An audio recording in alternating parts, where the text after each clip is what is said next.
Assalamualaikum warahmatullahi wabarakatuh. Bismillahirrahmanirrahim. Alhamdulillahirabbil alamin.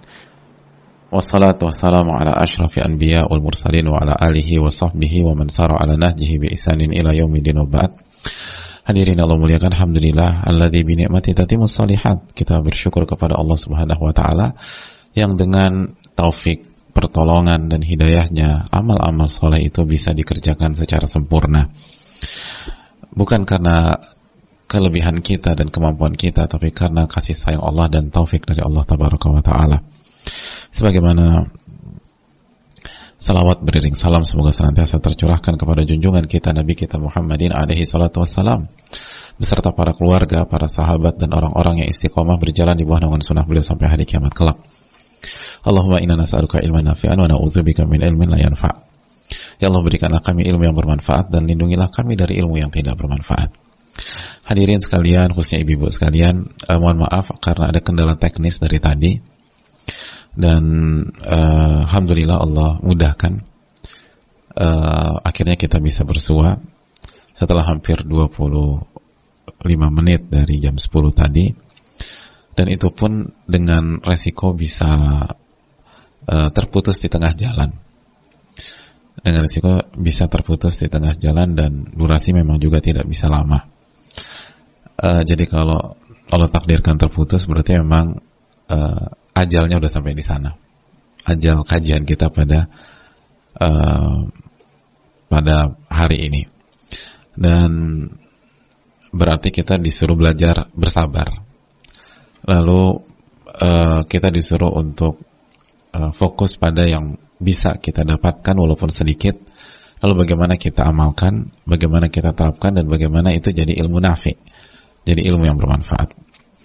Dan intinya bukan panjang atau pendeknya durasi, intinya apakah bisa menjadi ilmu yang bermanfaat atau tidak. Kajian panjang-panjang juga kalau nggak jadi ilmu yang bermanfaat juga percuma, hadirin. Akhirnya nanti ilmu itu jadi bumerang bagi kita. Tapi ada orang hanya bisa belajar 5 menit, 10 menit, tapi benar-benar dia pahami, dia resapi, lalu menancap di dalam dirinya, lalu dia berusaha amalkan, lalu yang kurang dia tutup dengan istighfar, dia coba lagi, dan akhirnya ilmu itu jadi ilmu yang bermanfaat. Maka itulah yang diinginkan, dan itulah cita-cita kita semua. Oleh karena itu semoga Allah memberikan taufik kepada kita untuk mendapatkan ilmu yang bermanfaat. Amin ya rabbal alamin. Hadirin dan ibu-ibu sekalian, salawat dan salam semoga tercurahkan kepada Rasul kita, Nabi kita Muhammadin alaihi salatu wassalam, beserta para keluarga, para sahabat dan orang-orang yang istiqomah berjalan di bawah naungan sunnah beliau sampai hari kiamat kelak. Hadirin yang Allah muliakan, di pertemuan yang lalu kita sedang membahas tentang tiga masalah dalam diri kita, 3 kelemahan diri kita, 3 problem dalam diri kita. Ada yang masih ingat nggak 3 hal itu apa saja? Yang pertama, syahwat, hawa nafsu yang melampaui batas, itu sumber masalah. Yang kedua, al-ghadab, marah yang bukan karena Allah Subhanahu wa taala. Dan yang ketiga, ya, al-ghaflah, kelalaian. Jadi ini 3 hal yang benar-benar bisa menjadi malapetaka dalam diri kita. Apabila syahwat kita atau nafsu kita berlebihan, apabila kita ini suka marah-marah, makanya ibu-ibu suka marah-marah nggak ibu-ibu? Itu bahaya. Kalau marah yang objektif, yang tajam, yang proporsional, nggak ada isu. Bahkan itu menjadi salah satu tali iman yang paling kuat, atau ikatan simpul iman yang paling kuat. Awthaqu ural iman hubbu fillah wa bughdhu fillah. Ikatan iman terkuat, kata Nabi SAW, itu cinta karena Allah dan benci dan marah karena Allah Subhanahu wa ta'ala. Tapi menjadi masalah ketika kita marah itu bukan karena Allah, karena pribadi, karena tersinggung, karena emosi, karena baper. Itu masalah besar dalam hidup kita, jemaah. Lalu yang ketiga, al-ghaflah, kelalaian. Kita lalai. Kita lalai. Itu pun masalah besar. Dan 3 hal ini ada di faktor dalam diri kita. Ini faktor internal nih. Ini faktor internal. Nah, setelah kita tahu faktor internal, sekarang marilah kita berbicara tentang faktor eksternal. Jadi, kalau ada yang bertanya, apa yang bisa membuat kita gagal bahagia di dunia dan di akhirat? Maka jawabannya ada faktor internal dan faktor eksternal. Kalau faktor internal, itu tadi, syahwat, hawa nafsu yang berlebihan. Inna nafsa la'ammaratun bisu'. Sesungguhnya hawa nafsu itu senantiasa mengajak kita pada keburukan. Mengajak seseorang pada keburukan. Hawa nafsu. Lalu lalai, lalu suka marah-marah. Makanya kan la taghdab wa lakal jannah, jangan marah, niscaya bagimu surga. Simpel, sederhana. Makanya kita sudah jelaskan, sebagai ulama klasik itu mengatakan, tolong jelaskan akhlak mulia dalam satu kata. Lalu para ulama kita mengatakan tarkul ghadab, jangan marah. Itu salah satu induk akhlak yang mulia, jangan marah. Jangan marah. Lalu yang ketiga, lalai. Makanya Allah berfirman di surat Al-Kahf ayat 28 tentang orang-orang yang mengikuti hawa nafsu dan lalai apa? Wa kana amruhu furuta. Itu kalau udah pakai hawa nafsu dan pakai kelalaian, maka urusan-urusannya tidak objektif, tidak proporsional, tidak akurat, tidak sesuai dosis. Kalau tidak overdosis, ifrat, atau kurang dosis tafrid, itu poinnya. Jadi kalau kita udah menyelesaikan masalah dengan hawa nafsu dan kita lalai mengingat Allah, lalai mengerjakan kewajiban kita, lalai pada perintah Allah, lalai pada larangan Allah, itu urusan kita nggak akan beres. Itu janji, nggak akan beres. Kita jadi istri, nggak akan beres rumah tangga kita. Ada kalanya kita berlebih-lebihan, jadi baper, overthinking dan seterusnya.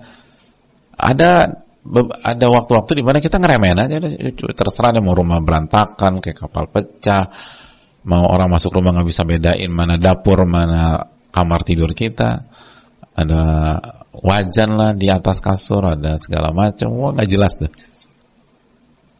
Wa kana amruhu furuta. Urusannya itu kalau nggak overdosis, kurang dosis gitu aja. Kenapa? Karena dia menyelesaikan masalah dengan hawa nafsu dan dia lalai tentang do's and don'ts-nya kehidupan yang Allah telah tetapkan pada dia. Selalu demikian. Dan itu semua ada pada diri kita. Ada pada diri kita. Jadi pokoknya hati-hati banget jamaah dan ibu-ibu sekalian. Hati-hati dengan hawa nafsu yang berlebihan. Kenapa berlebihan, Ustaz? Ya karena karena nafsu itu dibutuhkan pada porsinya. Ya kalau nggak kita nggak ada yang mau nikah, hadirin. Nggak ada yang makan juga. Kenapa? Nggak nafsu, Pak Ustaz. Tapi begitu berlebihan, itu yang jadi masalah. Dan itu masalah mayoritas manusia. Lalu kedua marah, yang ketiga lalai. Lalai sama Allah. Lalai mengingat Allah. Lalai pada perintah dan larangan-larangan Allah. Pokoknya lalai aja gitu. Itu hal yang perlu kita camkan. Hadirin Allah muliakan. Lalu masuklah ke masalah eksternal. Masalah eksternal. Dan masalah eksternal dijelaskan oleh para ulama. Mari kita simak keterangan Ibnu Qayyim rahimahullah, wa batalahu bi'aduwihi iblis la yafturu an. Dan manusia itu diuji dengan musuhnya yang bernama iblis. Yang bernama iblis. Gembongnya para syaitan itu iblis. Musuh yang benar-benar ditekankan oleh Allah Subhanahu wa taala. Sampai-sampai Allah berfirman dalam surat Fatir ayat 6, "Inna syaitana lakum adu fattakhidhuhu aduwa." Sesungguhnya syaitan itu musuh kalian. Fattakhidhuhu aduwa, maka jadikanlah dia musuh. Bayangkan perintah dari Allah, jadikan iblis dan syaitan ini musuh bagi kita. jadikan musuh. Itu perintah yang tidak biasa, hadirin. Secara umum kita tuh diperintahkan untuk berteman, bersahabat, membangun hubungan, membangun relasi. Tapi untuk pihak yang satu ini, untuk makhluk yang satu ini, jelas gamblang. Allah Subhanahu wa taala berfirman, "Inna syaitana lakum adu, fattakhidhuhu aduwa." Sesungguhnya syaitan adalah musuh, maka jadikanlah dia jadi musuh Anda. Jangan jadi teman, jangan jadi sahabat. Mungkin kalau aku sahabati bisa berubah kali Pak Ustadz. Gak bisa, hadirin. Allah yang berfirman, fattakhidhu aduwa. Ini jadi masalah sebagian kita berteman gitu. Iblis atau syaitan musuh kita, hadirin. Musuh. Nah, hadirin yang Allah muliakan. Kenapa sih tercipta musuh bagi kita, Ustaz? Kata Ibnu Qayyim melihat wa bitalahu, Allah menguji manusia. Jadi terciptanya iblis sebagai musuh itu untuk ujian bagi kita. Jujur nggak kita? Berimankah kita? Hadirin Allah muliakan, untuk menguji bahwa apa yang kita ucapkan tuh benar-benar dari lubuk hati yang paling dalam. Kan begitu kan? Mas mau masuk surga nggak? Ya mau lah mas. Siapa yang nggak masuk surga? Itu benar nggak tuh? Jujur nggak ketika kita bilang kita ingin masuk surga? Mas, kalau aku mau tanya, pengennya jadi orang baik atau orang jahat, mas? Ya orang baik lah. Kalau mbak, ya aku juga orang baik. Nah, jujur nggak pengen jadi orang baik? Baik di sisi Allah Tabaraka wa Ta'ala. Maka untuk membuktikan kan harus diuji, hadirin.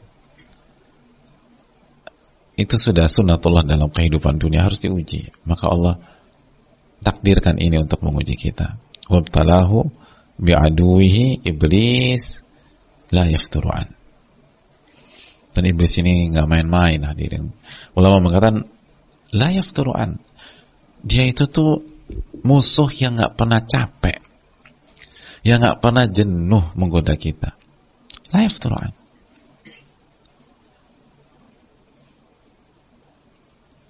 Nggak ada waktu libur, kan nggak ada. Weekend emang berlaku di dunia iblis? Nggak ada. Buktinya banyak orang pas weekend banyak maksiat, hadirin. Jadi kita libur tuh iblis nggak libur, tetap beroperasi.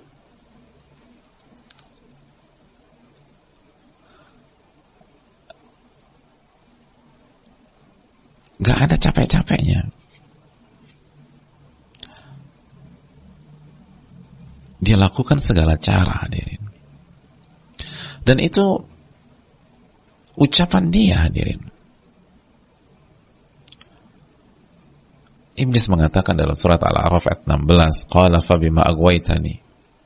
Iblis mengatakan, dengan sebab engkau menyesatkan aku, la aq'udanna lahum siratakal mustaqim. Aku akan benar-benar gagalkan mereka meniti jalan yang lurus. Aku akan gagalkan mereka, kata iblis. Aku akan buat gimana caranya mereka gak menuju jalan engkau yang lurus. Kalau udah sampai jalan, gimana mereka gagal, bagaimana mereka berhenti, bagaimana mereka muter balik, bagaimana mereka balik kanan, bagaimana mereka tidak melanjutkan perjalanan, bagaimana membuat mereka nyerah. Lalu apa dalam ayat berikutnya, ayat ke-17, thumma la'atiyannahum min baini aydihim. Lalu aku akan datangi mereka dari arah depan mereka, wa min khalfihim, dari belakang, wa an aymanihim wa an syama'ilihim, dari sebelah kanan sebelah kiri. Wa la tajidu aktsarahum syakirin, dan engkau tidak akan mendapatkan mayoritas mereka menjadi hamba yang bersyukur. Iblis mengatakan, saya akan serang mereka dari depan, dari belakang, dari kanan, dari kiri. Diserang terus dari dari berbagai macam arah.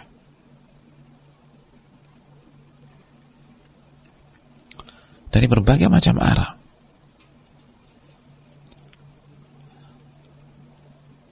Dari berbagai macam arah, depan, belakang, kanan, kiri. Wih, luar biasa. Nah, kita ini harus sadar loh jamaah, khususnya ibu-ibu sekalian. Kita ini berhadapan dengan musuh yang kayak begini. Musuh yang kayak begini. Musuh yang nggak punya rasa jenuh dalam penyerangan. Musuh yang nggak punya kendala logistik dalam penyerangan, menyerang kita. Musuh yang lain, manusia itu punya kendala logistik. Oke, kita gencatan senjata dulu ya. Makanannya habis, senjatanya habis. Jadi ada hari-hari di mana libur dulu. Ini nggak ada isu sama sekali nih.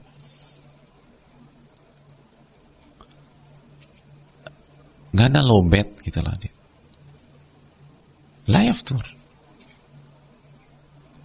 Nggak ada rasa jenuh, capek, boring, down, nggak ada. Dan dia serang dari depan, belakang, kanan, kiri. Dan tekad mereka dan tujuan dia simpel dan dia fokus ke sana. La aq'udanna lahum siratakal mustaqim. Aku akan gagalkan mereka berjalan di atas jalanmu yang lurus. Bayangin gak sih orang itu bertahun-tahun, misalnya ada pihak bertahun-tahun itu ngerjain untuk satu fokus aja, dia nggak kemana-mana. Dia nggak ke satu bidang aja, nggak ke bidang peternakan, nggak bidang ke pertanian, nggak ke perikanan, nanti budidaya lele, nanti punya farm domba, nanti arahnya ke sapi. Itu kan pecah konsentrasi. Iblis enggak, simpel aja. Pokoknya misi tujuan saya dari dulu sampai sekarang dan sampai nanti la aqudanna lahum siratakal mustaqim. Aku akan gagalkan mereka itu. Itu aja.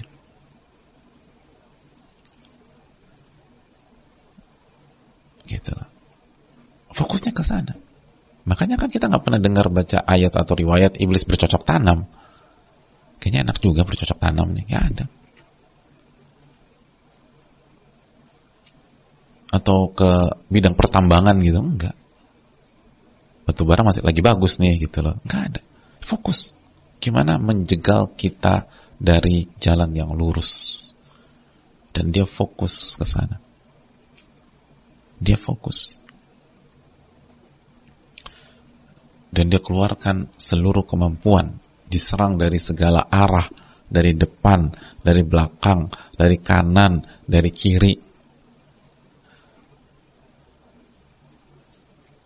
Ketika kita sehat, dia punya formula menyerang kita. Ketika kita sakit, dia juga punya formula penyerangan. Ketika kita lagi punya uang, dia punya formula penyerangan ketika kita punya uang. Ketika kita nggak punya uang, dia punya formula penyerangan ketika kita nggak punya uang. Komplit ini. Serangannya luar biasa. Dari depan, belakang, kanan, kiri.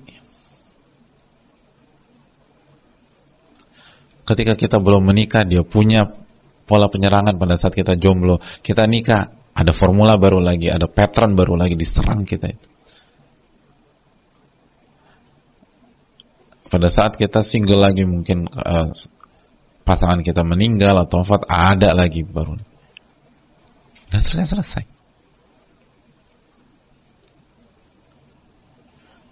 Sampai orang mau sakratul maut digoda habis-habisan. Makanya dalam riwayat kan Imam Ahmad diriwayatkan didatangi di saat-saat menjelang beliau wafat dan digoda hadirin.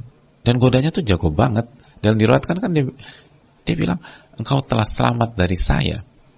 Engkau telah selamat dari saya. Selamat ya, engkau telah menang dari saya. Atau selamat ya, engkau telah selamat dari godaan saya. Apa kata Imam Ahmad? Belum. Sampai saya benar-benar wafat, husnul khotimah, saya selamat dari Anda. Jadi dia buat lengah gitu loh. Dibuat lengah. Jago banget. Jadi nggak datang terus bilang, ini final battle antara aku dan kamu. Nggak bilang begitu nih. Selamat ya, Anda udah selamat dari saya. Tapi ulama hadirin ngerti, tahu dalil, tahu kelemahan manusia. Manusia goflah. Manusia tuh punya pintu kekurangan namanya lalai. Dan itu lagi mau dimanfaatkan sama iblis. Biar lalai di detik-detik terakhir. Akhirnya melakukan blunder. Akhirnya sombong. Akhirnya kiber. Akhirnya ujub.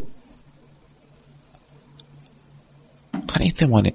Iya, alhamdulillah selamat. Ini kan karena kerja keras aku selama puluhan tahun. Akhirnya ujub tuh. Karena kerja keras aku. Ya karena memang aku orang baik. Ujub nanti larinya. Makanya Imam Ahmad, muridnya Imam Syafi'i rahimahullah tidak demikian. Belum selamat. Sampai aku wafat husnul khotimah baru saya selamat. Jadi tetap waspada, tidak lalai sampai detik terakhir. Oleh karena itu hadirin sekalian,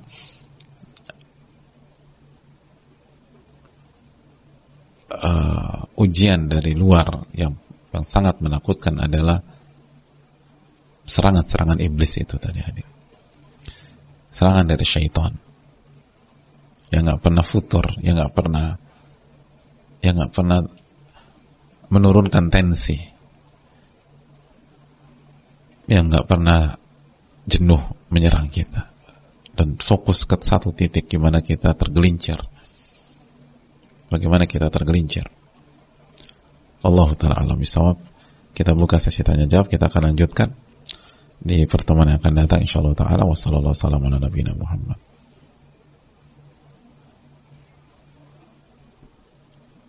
Assalamualaikum warahmatullahi wabarakatuh. Waalaikumsalam warahmatullahi wabarakatuh. Semoga Imam Ibnu Qayyim selalu dalam rahmat Allah, amin ya rabbal alamin. Semoga Ustadz, keluarga, tim beserta semua umat muslim selalu dalam rahmat dan lindungan Allah, amin ya rabbal alamin. Ustadz, ketika saya belum punya solusi dalam mencari peluang usaha, berusaha belajar untuk tahu ilmunya, tapi seperti mentok belum ada ide yang tepat untuk saya eksekusi. Apakah kesulitan saya tersebut pengaruh dari kurangnya totalitas bertakwa saya kepada Allah? Langkah apa yang saya harus lakukan, Ustadz? Apakah prioritas utama saya harus maksimal dulu mendekat kepada Allah dengan ikhlas? Mohon bimbingannya dan nasihatnya Ustadz. Jazakallahu khairan. Semoga Allah mudahkan Ustadz menjawab pertanyaan saya. Terima kasih atas pertanyaannya. Hadirin Allah muliakan.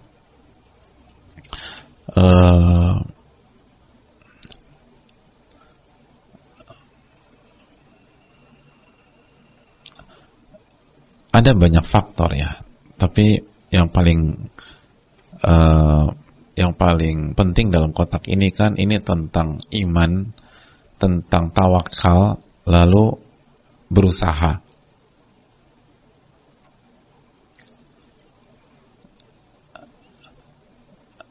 Tentang iman, tentang tawakal, dan tentang berusaha.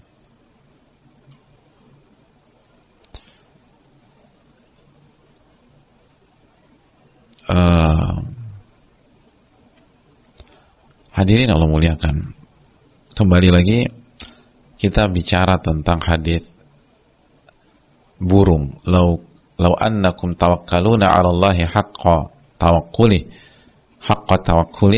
la razaqakum kama yarzuqu thair.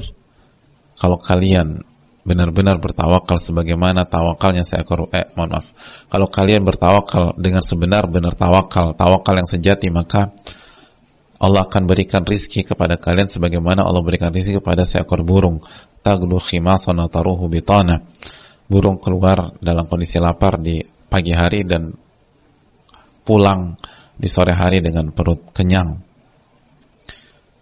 Jadi kalau kita benar-benar menggantungkan asa kepada Allah, jika hati kita benar-benar terpaut kepada Allah, bukan kepada A, bukan kepada B, bukan kepada C, dan seterusnya.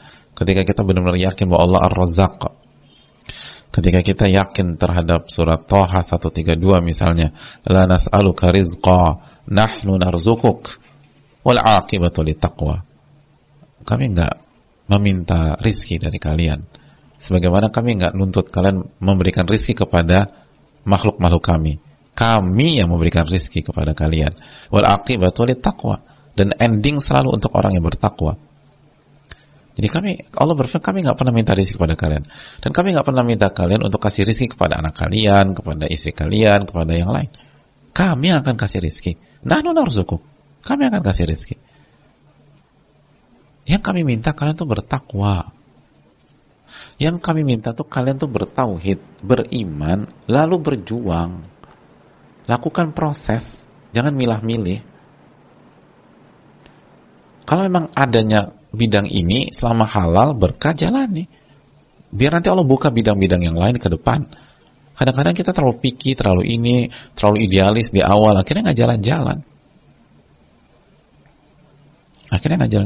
Allah wal aqibatu littaqwa, dan hasil akhir dan ending akibat itu selalu untuk orang yang bertakwa. Jadi nggak usah khawatirkan ke depan, jangan overthinking, udah jalanin aja. Lalu kita lihat bagaimana Allah membawa kita. Allah kasih petunjuk dan arahan kepada kita. Asal kita benar-benar yakin sama Allah, lalu jalanin apa yang bisa kita jalankan.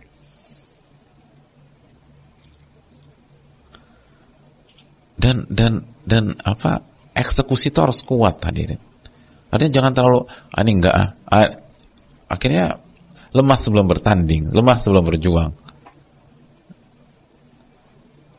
Kalau memang itu jalani, nanti Allah yang atur semua. Itu nasihat dari para ulama kita. Jaga ketakwaan kita. Kan kalau kita jaga iman, jaga tauhid kita, lalu jaga ibadah kita jalankan perintah Allah dan jauhi larangan Allah, lalu kita berusaha, maka kita akan jadi orang bertakwa. Sama kayak burung-burung kan nggak ada target ribet-ribet, yang penting pindah dari satu dahan ke dahan yang lain, lihat opportunity, lihat kesempatan, lalu dimanfaatkan. Dan kalau kita bertakwa, Allah janji dalam surat At-Talaq ayat 2 dan 3, "Wa man yattaqillaha yaj'al lahu makhraja wa yarzuqhu min haitsu la yahtasib." Barang siapa bertakwa kepada Allah, Allah akan berikan solusi dan Allah akan berikan rizki dari arah yang tidak ia duga-duga. Wallahu ta'ala a'lam bishawab. Jadi benar harus mendekat dengan ikhlas, tapi bukan mendekat dan ikhlas tapi nggak turun gitu loh. Nggak mencoba, harus mencoba. Harus berproses. Harus berjuang. Harus kerjakan apa yang bisa kita kerjakan pada saat ini. Wallahu ta'ala bishawab.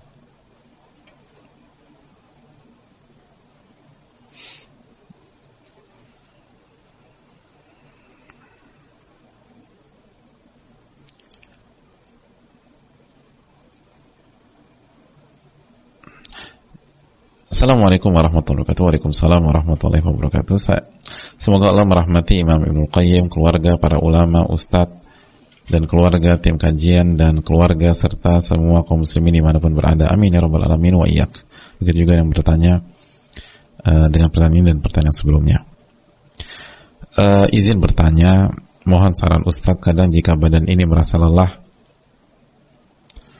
pada sakit, terbesit dalam hati untuk tidak beribadah malam, apakah ini termasuk cara syaitan dalam masuk ke dalam hati ini? Semoga Allah mudahkan Ustaz menjawab. Syukran, jazakallahu khairan, barakallahu fikum. Terima kasih atas pertanyaan. Iya, ini jalan syaitan memanfaatkan rasa capek dan letih kita. Rasa capek pada saat kita letih dan lelah. Itu yang harus kita sadari bersama-sama. Hadirin Allah muliakan. Makanya dalam dunia ilmu, hadirin, dalam dunia ilmu ada kaidah,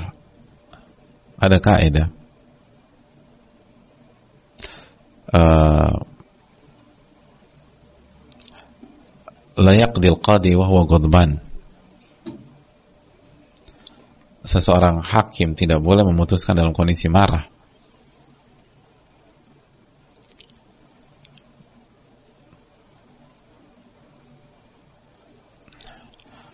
Bahkan ini bukan hanya marah saja. Ini segala hal yang bisa mendistract kebeningan hati dan konsentrasi. Makanya Al-Allama Asy-Syirbini dalam Mughnil Muhtaj, beliau salah satu ulama mazhab Syafi'i, beliau mengatakan bahwa dimakruhkan an yaqdiya fi hali ghadab wa ju' wa syaba mufritain. Dimakruhkan seorang hakim memutuskan dalam kondisi marah, lalu lapar yang sangat atau kenyang yang luar biasa. Gitu. Kenyang luar biasa. Atau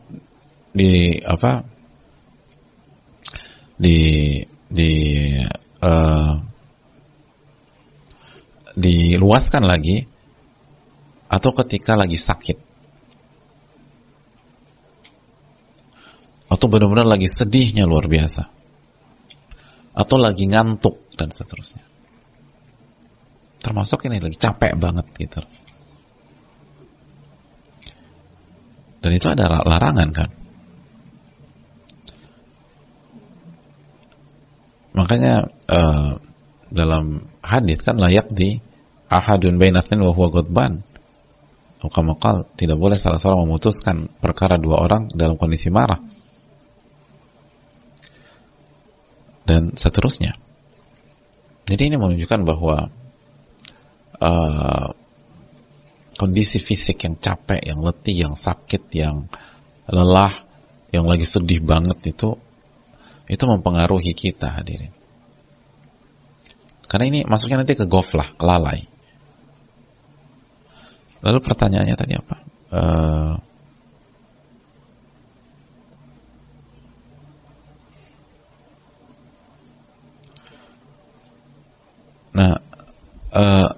Lalu terbesit hati untuk tidak beribadah malam. Apakah ini cara syaitan? Nah, jadi ini makanya kan nggak boleh, karena itu akan dimanfaatkan oleh syaitan. Nah, solusinya adalah perkuat jiwa dan hati kita. Perkuat jiwa dan hati kita. Ini caranya, hadirin. Ini caranya. Makanya kaidah ahli hikmah mengatakan, wa idza kanatin nufusu kibara ta'ibat fi muradihal ajsamu. Wa idza kanatin nufusu kibara, apabila jiwa itu jiwa besar, ta'ibat fi muradihal ajsamu, maka jasmani akan kelelahan dalam menuruti dan mengimbangi keinginan jiwa. Menuruti jiwa dan mengimbangi levelnya si jiwa tersebut. Jadi wa idza kanatin nufusu kibara ta'ibat fi muradihal ajsamu. Apabila an-nufus jamak nafs, apabila jiwa itu besar, kibara. Wa idza kanatin nufusu kibara, jika jiwa itu besar, maka ta'ibat fi muradihal ajsamu, jasmani akan keteteran, kecapean, kesulitan dalam mewujudkan mimpi jiwa, tujuan jiwa, dan level jiwa tersebut. Itu selalu demikian. Makanya orang-orang besar tuh fisiknya pasti letih dan lelah, hadirin. Selalu begitu. Dan itu tidak membuat mereka terpukul atau mundur atau menyerah, nggak dicoba terus, karena jiwanya besar. Jiwanya besar. Makanya fokuslah dalam memberikan nutrisi pada jiwa.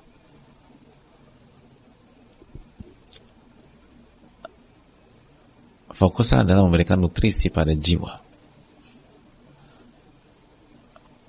Sering muhasabah, membersihkan jiwa kita. Sering-sering beristighfar dan bertaubat. Lalu kasihlah nutrisi jiwa tersebut. Dan gak ada yang lebih baik daripada zikrullah dan Al-Quranul Karim. Makanya kalau jiwa itu mau besar, harus jadi ahli Quran, hadirin. Harus dekat sama Allah. Harus banyak-banyak berzikir kepada Allah.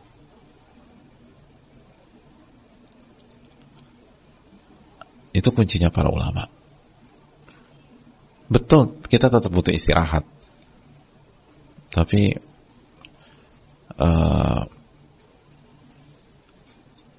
dan betul ketika benar-benar ngantuk dan capek, Nabi SAW meminta kita untuk tidur terlebih dahulu sebelum qiyamul lail. Tapi secara umum itu kita punya standar yang berbeda. Dan capeknya fisik itu bukan kendala untuk mendekat kepada Allah dan berjalan menuju surga Allah Subhanahu wa taala. Wallahu taala bisawab. Assalamualaikum warahmatullahi wabarakatuh. Waalaikumsalam warahmatullahi wabarakatuh. Semoga Allah senantiasa merahmati Imam Ibnul Qayyim beserta keluarga beliau dan seluruh ulama kita. Amin ya rabbal alamin. Begitu juga dengan ustadz, keluarga beserta tim dan seluruh kaum muslimin dimanapun berada. Allahumma amin amin wa iyyak. Izin bertanya, saya rangkum pertanyaan beliau, saya nggak baca sampai dengan utuh ya karena waktu, hadirin.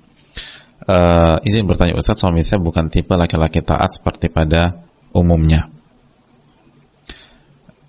Lalu beliau kasih contoh, tapi dari sejak menikah alhamdulillah ada perubahan sedikit demi sedikit. Secara akhlak alhamdulillah baik, memahami saya, mengerti kekurangan saya dan berusaha mencukupi. Dan beliau juga nggak menolak nasihat yang disampaikan penanya dan pun berterima kasih ketika diingatkan. Pertanyaannya, jika saya mencintai suami saya dengan segala kelebihannya dan tidak terlalu banyak fokus pada kekurangan yang telah saya sebutkan tadi, apakah saya termasuk mencintai dunia? Jazakallahu khairan. Ya, terima kasih atas pertanyaannya. Hadirin Allah muliakan, insya Allah tidak, jika cinta kita kepada beliau atau kepada siapapun itu proporsional. Yang pertama, jangan sampai kita cintai manusia seperti cinta kita kepada Allah. Jangan sampai kita mencintai seorang pun dengan cinta ubudiyah, cinta ibadah, cinta penghambaan, cinta yang membuat orang itu dzul wal khudu', tunduk dan merendah secara mutlak sebagaimana yang seharusnya diberikan kepada Allah Subhanahu wa taala. Namun kita mencintai suami kita karena kebaikan-kebaikan dan amal-amal soleh yang beliau lakukan. Yang tadi disampaikan itu kan amal soleh, gitu loh. Baik, memahami istri itu kan amal soleh. Lalu tidak menolak menerima nasihat itu kan ketawaduan. Bahkan berterima kasih ketika diingatkan itu kan ketawaduan. Dan itu hal yang disyariatkan kita mencintai suami kita karena faktor-faktor demikian. Tinggal apabila kekurangan suami kita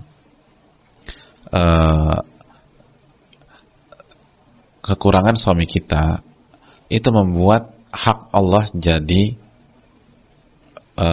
menjadi tidak terpenuhi, maka kita pun juga harus melihat dari sisi ini, gitu loh. Jadi itu juga mengurangi rasa cinta kita sesuai dengan porsinya. Jadi poinnya gini, rasa cinta kita sesuai dengan bagaimana suami kita memenuhi hak Allah Subhanahu wa taala. Itu rasa cinta yang proporsional. Nah, kalau kita punya rasa cinta itu, tapi kita misalnya di waktu yang sama kita nggak ridho Allah dimaksiati, dan ketidakridhoan kita itu kita sampaikan kepada suami misalnya dalam bentuk nasihat yang bijak, nasihat yang baik, atau dari upaya untuk memperbaiki kondisi suami, lalu juga tapi tetap berkhidmat sama suami, tetap menghormati suami, dan kita tetap terus semangat, gitu loh. Jadi kita tidak membenarkan semua yang dilakukan oleh suami, khususnya ketika suami melakukan kesalahan atau tidak menunaikan hak Allah. Tapi sekali lagi kita tidak setuju. Kita berusaha nasihati dengan cara yang bijak, kita berusaha rubah, kita berusaha tunjukkan keteladanan, dan kita banyak doa sama Allah, maka insya Allah itu cinta karena Allah Subhanahu wa Ta'ala. Saya rasa cukup sampai di sini, jamaah sekalian, semoga bermanfaat. Dan alhamdulillah tidak terputus ya, alhamdulillah. Allah mudahkan, walaupun tidak semaksimal biasanya, dan tadi kita mulai sangat lat tadi ya. Tapi alhamdulillah Allah kasih taufik kepada kita sehingga tetap bisa menyelenggarakan kajian ini dengan segala kekurangan dan kelemahan kita. Semoga Allah terima dan semoga Allah memberikan ilmu nafi'. Subhanakallahumma wa bihamdika, la ilaha illa anta, astaghfiruka wa atubu ilaik. Assalamualaikum warahmatullahi wabarakatuh. Syukran.